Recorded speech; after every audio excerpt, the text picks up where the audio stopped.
Hi hello दोस्तों, नमस्कार, प्रणाम। आप सब कैसे हैं? उम्मीद है कि आप सब अच्छे हैं। आप लोग के साथ एक विवाह गीत बैन बांटने वाले लेकर आई हूँ। अच्छा लगेगा तो कमेंट, शेयर, सब्सक्राइब कीजिएगा, ज़्यादा से ज़्यादा सपोर्ट कीजिएगा।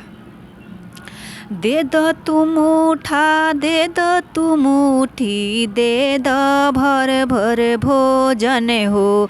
दे दो तू मुठा, दे दो तू मुठी, दे दो भर भर भोजन हो। आज से पेट जनी काटिए जीजा जी, करब जिनगिया के पार जी।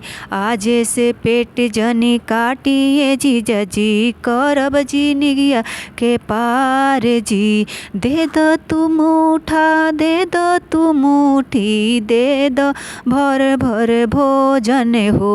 दे दो तू मुठा, दे दो तू मुठी, दे दो भर भर भोजन हो।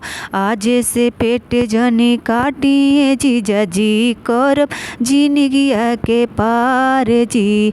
आज से पेट जनी काटिए जीजा जी, करब जिनगिया के पार जी।